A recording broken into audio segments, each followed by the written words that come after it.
A good population of walleyes are in 2 to 8 feet right now, some up on the flats and some off the break, and it's prime time for a jig and minnow.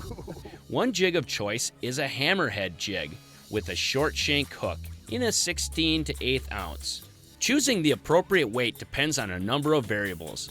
Of course, depth, current, and wind speed, but also the size of the minnow and the bottom type. As a rule of thumb, the bigger the minnow, the heavier the head. This jig and minnow combo hops across the bottom and the bait sits up, enticing hungry walleyes. The nature of the short shank hook is better served when fishing vertical or slightly vertical, not casting or pitching. If you're casting a jig and minnow, you'll want a long shank hook. Here's a quick tip for hooking minnows on a long shank jig. The double turn. Hook the minnow, go in through the mouth, out the gills, and then turn and run the hook through the center of the minnow. This is dynamite to keep your bait on if you're doing a lot of pitching. Now for the meat.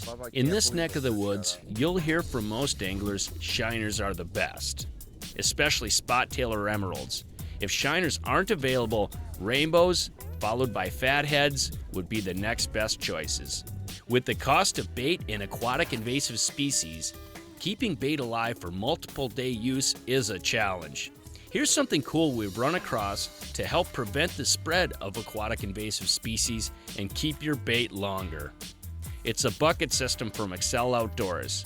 Keep fresh water on your trailer so when you're done fishing at the end of the day, you can scoop your minnows from the live well and place them in clean water so you're legal and saving money at the bait shop.